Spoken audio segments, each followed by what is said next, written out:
Coming up, 'tis the season for the sniffles. With cold and flu season here, we'll take a look at our body's own special army on hand to fight off those viruses. Also, Bridges to Science. One program is sparking kids' curiosity, thanks in part to gumdrops, toothpicks, and more. This part of Bridges to Science to me has really been, I guess as a younger student, more the activities and getting to have fun and see that math isn't just homework. Then, a kid's guide to AI. Plus, meet Biscuit, a special dog with a brand new mission. And Ethan's heart. How you doing today? This 13-year-old from Alabama is giving back to help those in need. I keep up my motto of every day is a day to help someone in need, and that's how I live. His inspiring story just ahead. This is NBC Nightly News, Kids Edition.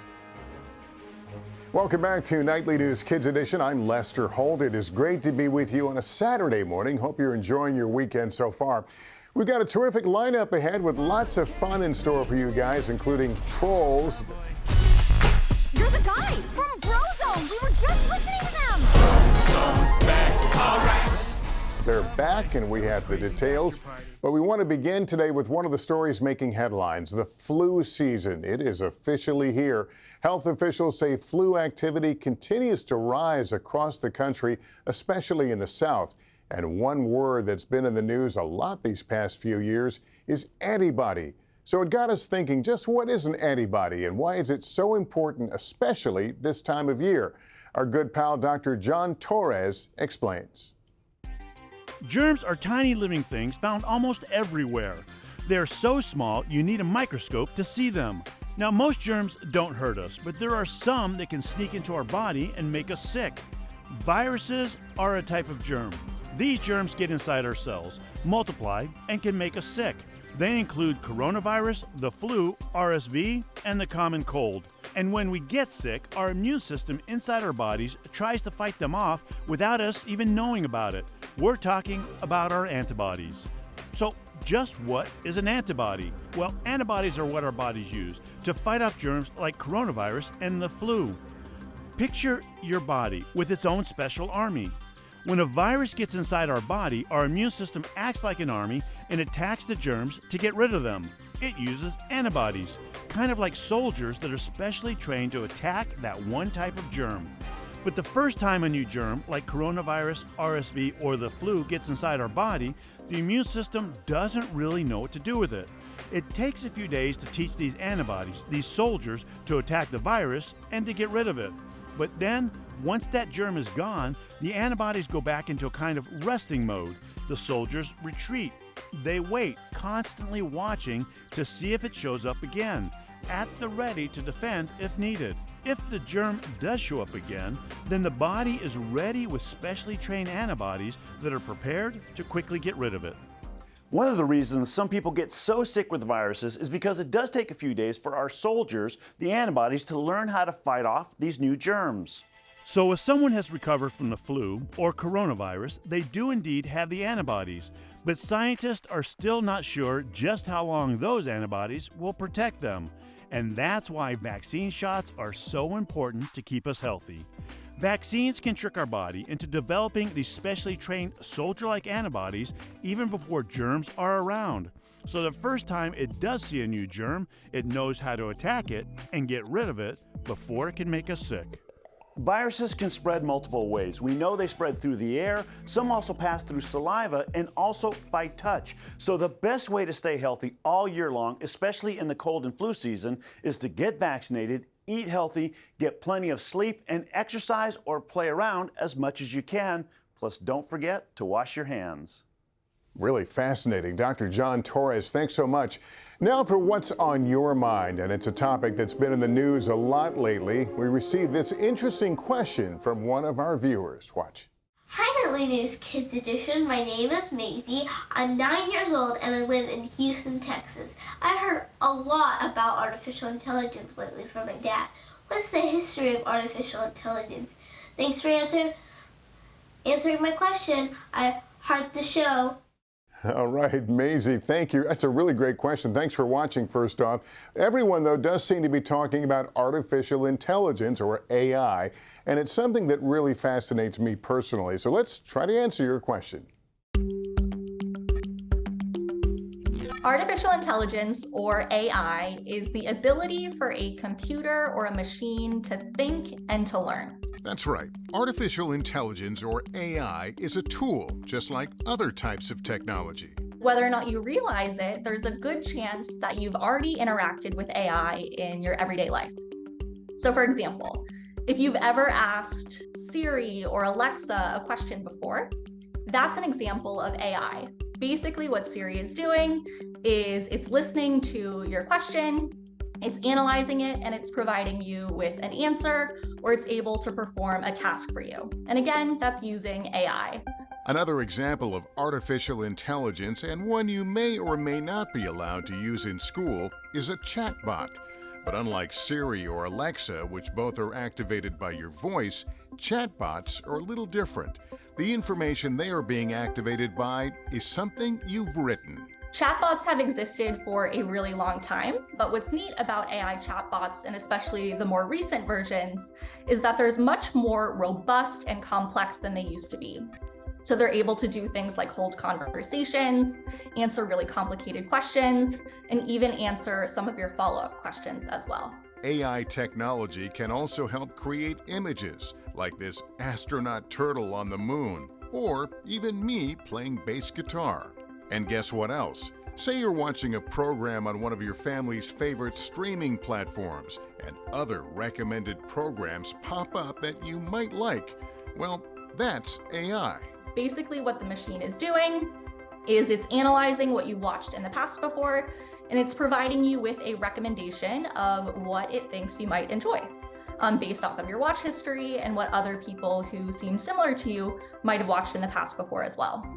And remember, I like to say knowledge gives us power, and AI is something both kids and grown-ups are continuing to learn about. Something that I'm really curious about is thinking about how we can help kids learn how to use AI to have some sort of positive impact. So for example, you can do things like train AI to be able to discover new medicine, or to be able to diagnose disease. Or if you're interested in astronomy or physics, you can train an AI model to do something like detect exoplanets. So there's lots of different ways that you can apply AI to the areas that you're already interested in. Let's turn now to education. We know that math and science may not be everyone's favorite subjects in school, but our sponsor, Walton Family Foundation, introduced us to one program in Texas which is sparking kids' curiosity thanks to some creativity, games, and candy. Breaking barriers and building bridges to inspire a love of science. Watch. Whoa! 11-year-old Sienna Verdugo is homeschooled and taking part in this hands-on learning Bridges to Science Family Fiesta in Richmond, Texas. Can I do the experiment? Sure. There's so much going on and they make it look so exciting. And it is exciting. Brothers Chad and Caleb have been involved in the program since it started in 2019. My name's Chad and I'm 16 years old. My name's Caleb and I'm 11. What Caleb likes best about Bridges to Science is the activities. This is fun. This is not schoolwork. This is like a fun activity that they look forward to doing. I want them to take away that science is fun and it's every day in their lives. Rosa Aristi started the program Bridges to Science after finding a gap in her community's access to STEM education. STEM stands for science, technology, engineering, and math. We have realized the need is great in the Houston community and in the nation as a whole. So we have evolved into equipping parents, homeschool parents.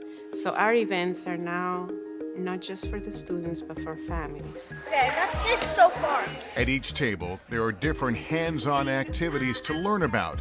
Everything from robotics. Just press it and then click up. To chemistry and physics. They'll be exploring engineering through gumdrops and toothpicks. A square or a triangle? Trying to build a structure that could hold a book and see how long you can hold it and learn what type of shapes work really well for foundations. I think you need more toothpicks because the more toothpicks, the more stable it is. They'll also be playing chess as friends because there is a lot of logic in it. Check. The best part of business science to me has really been, I guess as a younger student, more the activities and getting to have fun and see that math isn't just homework, but it's games and ways to help your mind out and be able to interact with other students. But as I've grown older, I've enjoyed more leading students and gaining the leadership skills that I need for life. That's how we want them to walk out, confident and feeling excited about problems, because whether you're a scientist or not, any person who has problems and needs to solve problems is actually doing science. The program uses learning by the 4 Ps, an idea championed by a professor at the MIT Media Lab. Playing, working on projects, doing what you feel passionate about, and learning with your peers or friends. One of the communities that is near and dear to our hearts is Hispanics, African Americans, minorities. We believe in the beauty of diversity. Learning together to strengthen our world through science. Keep exploring, stay curious, look all around you. I'm gonna go try another one of these. Explore all you can while you can. Okay, time for our pop quiz now. The topic this week, something healthy and tasty you might have with your breakfast. Bananas. So where am I going? Well, the question is, why are bananas curved? Is it A, because they grow on trees, B, because bananas have a special superpower, or C, because they grow towards the sun? I'll give you a few seconds to think about it.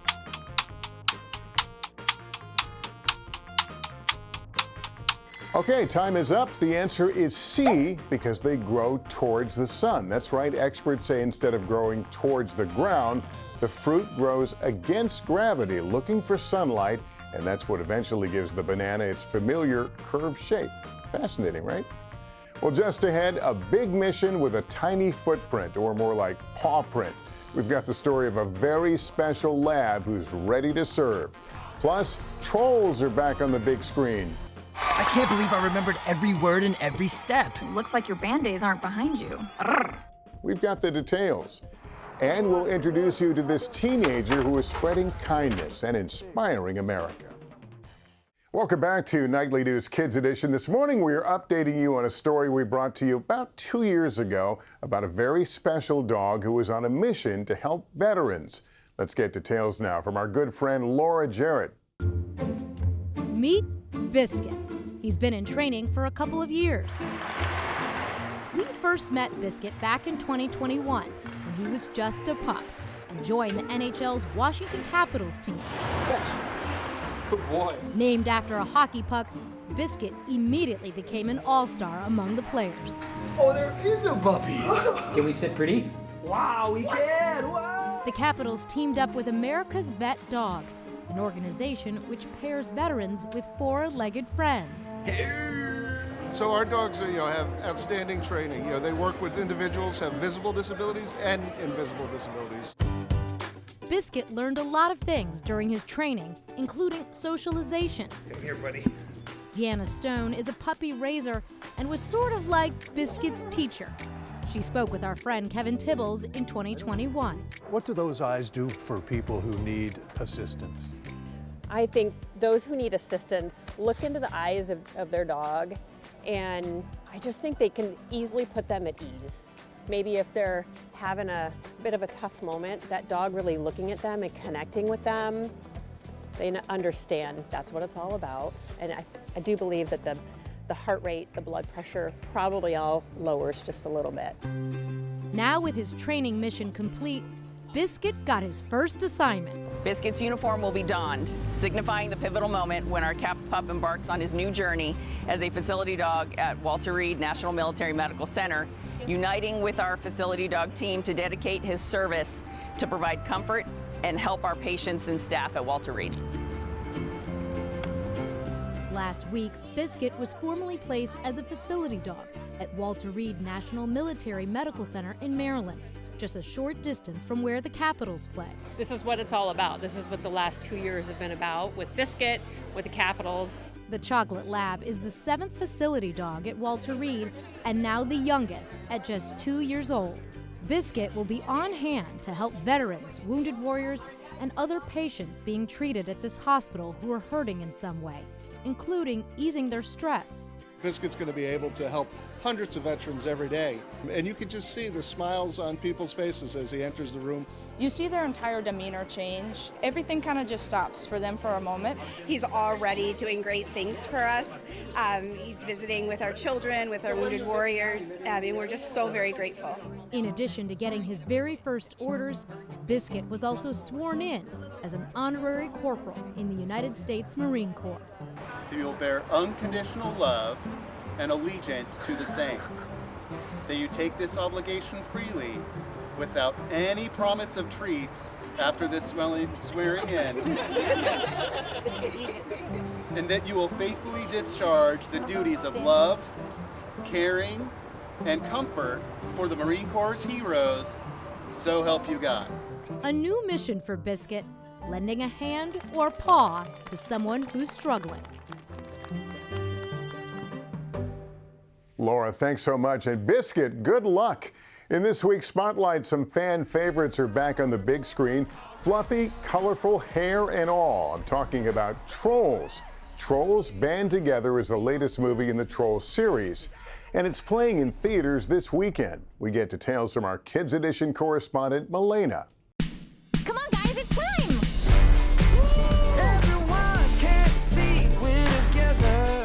The Trolls are back on the big screen, and this time they're getting the band back together.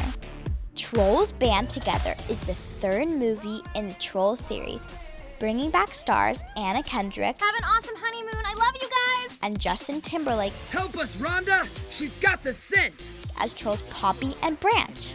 I can't believe I remembered every word and every step. Looks like your band-aids aren't behind you. I'm excited to come back as Poppy because Poppy's kind of my happy place. When Poppy discovers that Branch was once part of a boy band himself. You're the guy from Brozone. We were just listening to them. The band has to settle their differences and get back together. I don't need this. I'm out. I'm done. I'm sorry. Just let me take you to a better. And just like the movie, boy band NSYNC actually reunited in real life to record the song Better Place, their first new song in over 20 years. We would do this song as the group in the movie, but everybody would be animated characters. I got the chance to talk to Walt Dorn, the director of the movie, to find out more. There was an original song that Justin was working on. He brought this song on. It was the perfect song, so he got the band back together. It was his idea to bring NSYNC into the movie and have this cool new song. The only rule is get on your feet. I don't want to see nobody eating up their seed. What is it like working with talented stars like Anna Kendrick and Justin Timberlake? It's so much fun. They're such a big part of this. They really have helped find who these characters are, and that we have so much fun in the studio together. We don't want any clown-related trouble, okay? Brozone reunion? Brozone, here we bro again? You got the right stuff, baby. The movie is jam-packed with songs that the whole family will recognize. And speaking of family, what message should kids and grown-ups take from Trolls Band Together?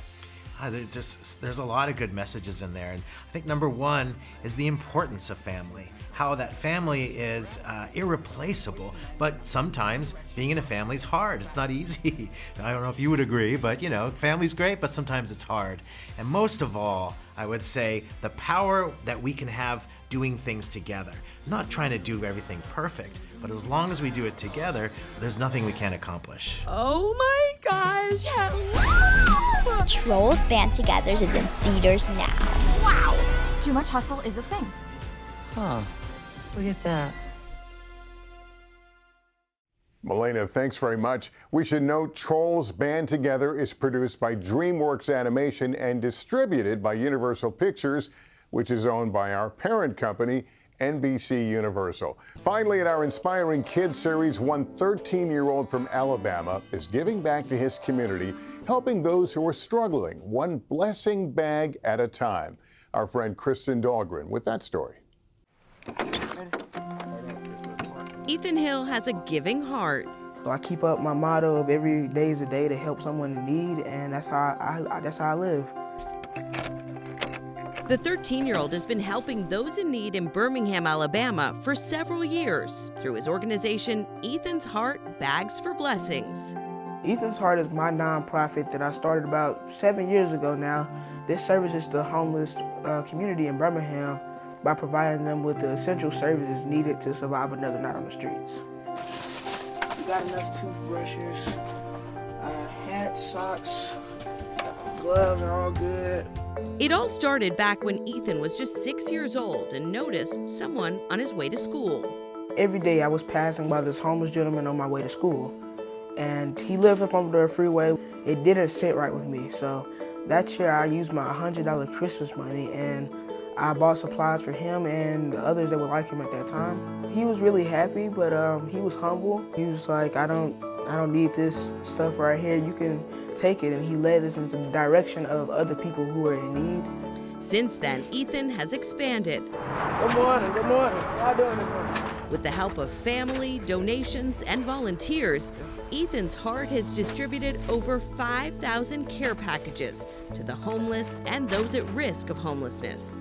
Ethan even has a mobile store now, equipped with everything from food to sleeping bags, toiletries, and more. What you need? Yeah. I'm here today to receive some donations from Ethan Heart. It's a beautiful company, you know what I mean, for the homeless, and I'm blessed. Ethan says giving runs in his family. Boom, there you go. It might be a little heavy, but you got it right. It really brings us together because it's really something that all of us have a passion for doing. We're all big givers, we give from the heart. Ethan knows that when he goes out, he's not just representing himself, he represents a village. That's just who our family is. It's the standard of giving and the standard of, being selfless. How you doing today? It just takes that one time of you going out there and making a difference in someone's life. You are always going to want to come back to it. One teenager making a difference in the lives of others. We're trying to get ourselves together. And they helped us out. Thank God for them. You have a blessed day, man. Kristen, thanks very much. And Ethan, keep up the great work, my friend. Well, that's going to do it for us parents. Just a reminder, if your child has a question about any topic in the news, email a video to us at NightlyNewsKids@NBCUni.com. You can also follow us on Instagram at NightlyKids. And just a program note, you can catch a new episode of Nightly News Kids Edition every Thursday on NBCNews.com and YouTube. Thanks for watching, everybody, and remember to take care of yourself and each other. And as we say so long, some of our young viewers are sharing what they are thankful for ahead of Thanksgiving. What I'm thankful for is my parents and how they take care of me. I'm thankful for my mom and how much she loves me. I am thankful for my family and my friends. I'm thankful for my mom. I'm thankful for my family. My friends. I'm thankful for my family. I'm thankful for my mom. I'm thankful for all the things that I have, and especially my room. Are you thankful for the lecture start of my teacher? I am thankful for my family and the school. I am thankful for my family being healthy. I am thankful for my family because I love them. I am thankful for my mom and my siblings. I am thankful for my family. I'm thankful for freedom because without freedom, we cannot do what we wanted to do. Happy Thanksgiving!